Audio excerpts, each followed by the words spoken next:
Hi friends, welcome back to the channel. ಮೊದಲೇ ಹೇಳ್ತೀನಿ friends, ಇದು ಸ್ಪೋಕನ್ ಇಂಗ್ಲಿಷ್ ವಿಡಿಯೋ ಅಲ್ಲ, ಇದು ಗ್ರಾಮರ್ ವಿಡಿಯೋ. ಗ್ರಾಮರ್ ಕಲಿಯೋರಿಗಾಗಿರುವ ವಿಡಿಯೋ. ನೀವು ಕೇವಲ ಈ ಒಂದೇ ಒಂದು ವಿಡಿಯೋವನ್ನು ನೋಡುವುದರಿಂದ ಇಂಗ್ಲಿಷ್ ಗ್ರಾಮರ್ನಲ್ಲಿನ ಪ್ರಪೋಸಿಷನ್ ಇನ್ನ ಬಗ್ಗೆ ಇರುವ ಸಂಪೂರ್ಣ ಮಾಹಿತಿಯನ್ನು ಕಲಿಯಬಹುದು. ಕಾಂಪಿಟೇಟಿವ್ ಎಕ್ಸಾಮ್ಗಳಲ್ಲಿ ಫಿಕ್ಸ್ಡ್ ಪ್ರಪೋಸಿಷನ್ಗಳಾದ ಇನ್, ಆನ್, ಅಟ್ ಹಾಗೆ ಇನ್ನಿತರ ಪ್ರಪೋಸಿಷನ್ಗಳ ಬಗ್ಗೆ ಕ್ವಶನ್ ಇರುತ್ತದೆ.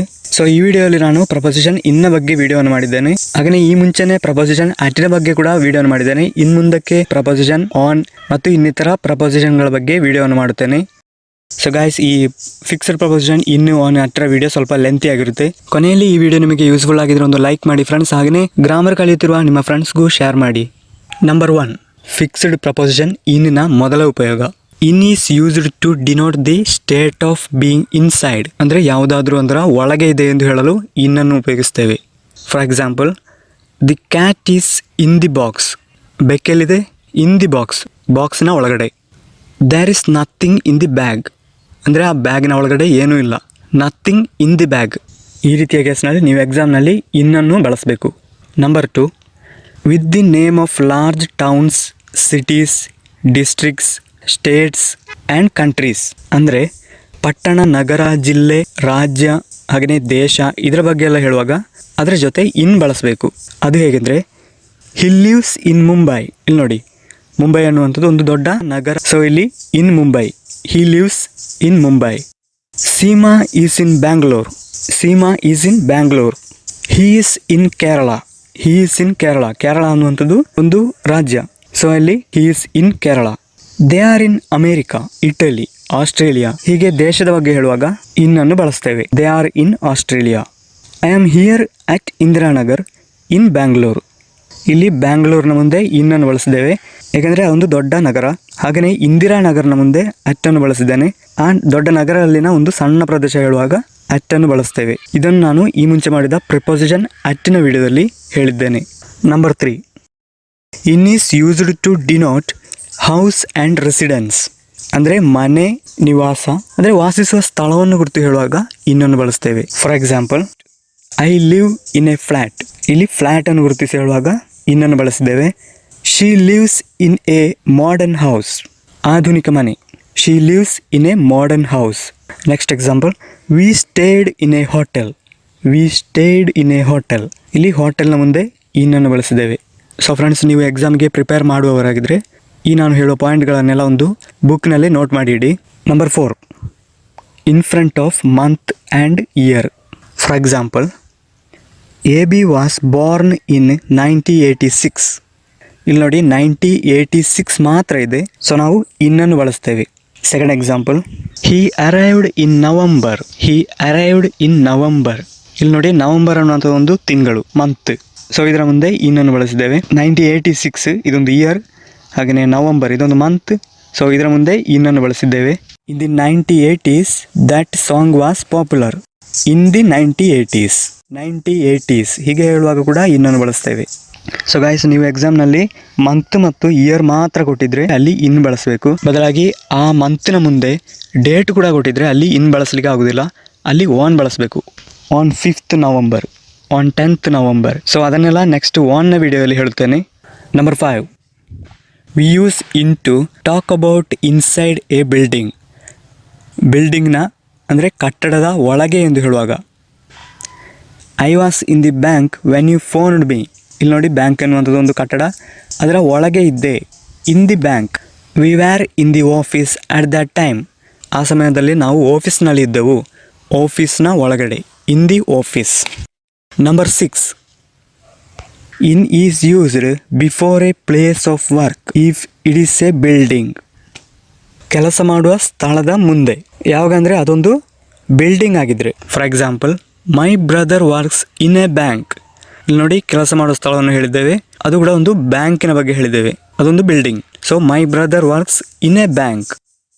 ಮೈ father works in a factory. My wife works in an office. ಅದು ಕೂಡ ಒಂದು ಬಿಲ್ಡಿಂಗೇ. Keerthi works in a hospital. In a hospital ಇದು ಕೂಡ ಒಂದು building. Praveen works in a hotel. Praveen works in a hotel. So ಕೆಲಸ ಮಾಡುವ ಸ್ಥಳ ಒಂದು ಬಿಲ್ಡಿಂಗ್ ಆಗಿದ್ರೆ ಇನ್ ಬಳಸ್ತೇವೆ. ಆದರೆ ಕೆಲಸ ಮಾಡುವ ಸ್ಥಳ ಒಂದು ಕಟ್ಟಡ ಅಲ್ಲಾಗಿದ್ದರೆ ಅಲ್ಲಿ ಆನ್ ಬಳಸಬೇಕು. On the railway, on an estate, on a plantation, on a farm. ಹೀಗೆ ಇದನ್ನು ನಾನು ನೆಕ್ಸ್ಟ್ ವಿಡಿಯೋದಲ್ಲಿ ಫಿಕ್ಸ್ಡ್ ಪ್ರಪೋಸಿಷನ್ ಆನ್ ನ ವಿಡಿಯೋದಲ್ಲಿ ಹೇಳುತ್ತೇನೆ. Number 7, in is used before official institutes or departments. Official institutes ಅಥವಾ ಡಿಪಾರ್ಟ್ಮೆಂಟಿನ ಮುಂದೆ. For example, Kishan works in the transport department. ಇದೊಂದು ಡಿಪಾರ್ಟ್ಮೆಂಟ್. ಹಾಗೆಯೇ Dhyan works in the railway department. ಈ ರೈಲ್ವೆ ಡಿಪಾರ್ಟ್ಮೆಂಟ್ನ ಮುಂದೆ ಕೂಡ ಇನ್ ಬಳಸಿದ್ದೇವೆ. Number 8, in is used before name of roads. ರಸ್ತೆಯ ಹೆಸರನ್ನು ಸೂಚಿಸಿ ಹೇಳುವಾಗ ಇನ್ನನ್ನು ಬಳಸ್ತೇವೆ. For example, the church is in Nehru road. The church is in Nehru road. ಇಲ್ಲಿ ನೋಡಿ, ರೋಡ್ನ ಹೆಸರು ನೆಹರು ರೋಡ್ ಎಂದು ಸೂಚಿಸಿ ಹೇಳುವಾಗ ಇನ್ನನ್ನು ಬಳಸಿದ್ದೇವೆ. The lodge is in beach road.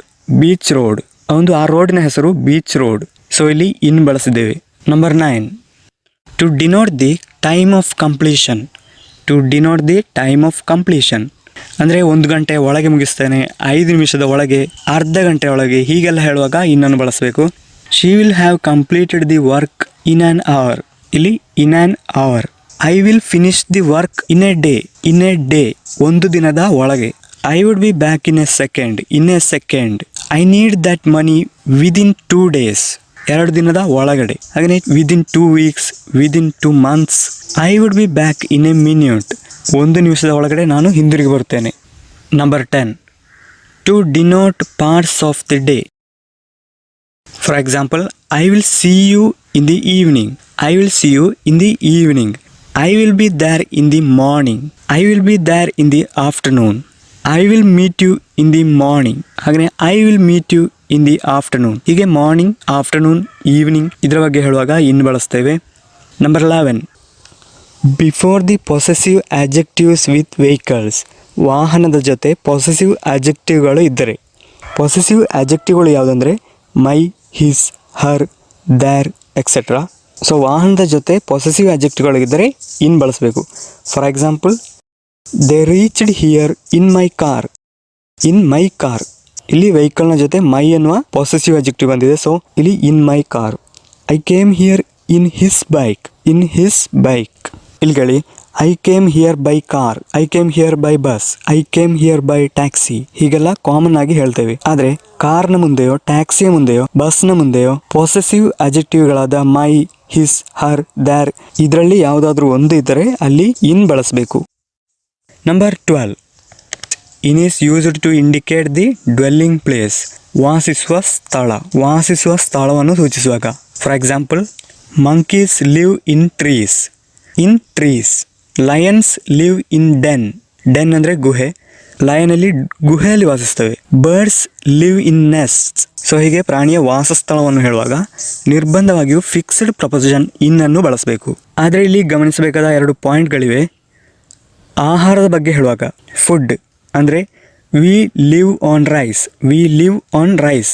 ಇಲ್ಲಿ ಲಿವ್ ಅಂತ ಬಂದಿದೆ, ಆದರೆ ಇದು ಫುಡ್ಡಿನ ಬಗ್ಗೆ ಹೇಳಿದ್ದೇವೆ, ವಾಸಸ್ಥಳ ಅಲ್ಲ. ಇಲ್ಲಿ ಇನ್ನನ್ನು ಬಳಸುವುದಿಲ್ಲ. ಅಂದರೆ ಅಕ್ಕಿ ತಿಂದು ನಾವು ಜೀವಿಸ್ತೇವೆ. We live on rice. ಇಲ್ಲಿ ಇನ್ ಬರುವುದಿಲ್ಲ. The cow live on grass. ದನ ಹುಲ್ಲು ತಿಂದು ಬದುಕ್ತದೆ. ಸೊ ಹೀಗೆ ಹೇಳುವಾಗ ಇನ್ ಬರುವುದಿಲ್ಲ. ಏಕೆಂದರೆ ಇಲ್ಲಿ ನಾವು ಆಹಾರೋಪಾದಿಯ ಬಗ್ಗೆ ಹೇಳ್ತಿದ್ದೇವೆ. ಹೀಗಿರುವಾಗ ವಾನ್ ಬಳಸಬೇಕು. ಇದನ್ನು ನಾನು ನೆಕ್ಸ್ಟ್ ವಾನ್ನ ವಿಡಿಯೋದಲ್ಲಿ ಹೇಳುತ್ತೇನೆ.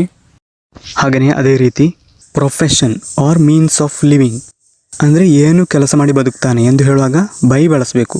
ಇಲ್ಲಿ ಕೂಡ ಇನ್ನನ್ನು ಬಳಸಬಾರ್ದು. For example, I live by teaching. ಇಲ್ಲಿ ಟೀಚಿಂಗ್ ಅನ್ನೋದು ಒಂದು ಪ್ರೊಫೆಷನ್, ವೃತ್ತಿ. ಸೊ ಇಲ್ಲಿ ಇನ್ ಬಳಸಬಾರ್ದು. I live by acting. I live by acting. ಹಾಗೆಯೇ he lives by cheating, stealing. ಇಲ್ಲಿ ಅವರ ವೃತ್ತಿಯ ಕುರಿತಾಗಿ ಹೇಳುವಾಗ ಇನ್ ಬಳಸಬಾರ್ದು.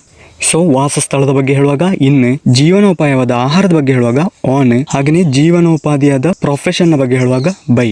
Number 13, in is used with belief and interest.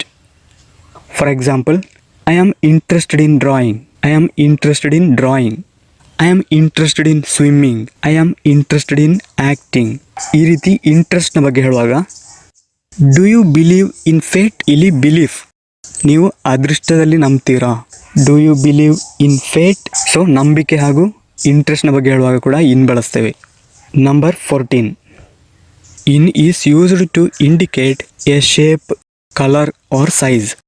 He was always dressed in blue. In blue. Blue ಒಂದು color. So, in blue. Today, she is in white saree. In white saree.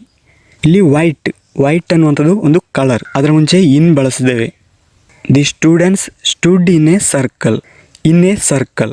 ಇದೊಂದು shape circle. So guys, ಈ video ನಿಮಗೆ useful ಆಗಿದ್ರೆ like ಮಾಡಿ, ಹಾಗೆಯೇ useful ಎಂದು comment ಮಾಡಿ, ಹಾಗೆಯೇ ನಿಮ್ಮ ಫ್ರೆಂಡ್ಸ್ಗೂ ಶೇರ್ ಮಾಡಿ. ಇನ್ನು ಪ್ರಾಪರ್ ಅಂಡರ್ಸ್ಟ್ಯಾಂಡಿಂಗ್ ಆಗಿ ನೀವು ಇನ್ ಆನ್ ಅಟ್ ನ ವಿಡಿಯೋವನ್ನು ನೋಡಿ, ಅದನ್ನು ನೋಟ್ ಮಾಡಿ ಕಂಪೇರ್ ಮಾಡಿ ಕಲಿಯಿರಿ. Thank you for watching. Bye bye.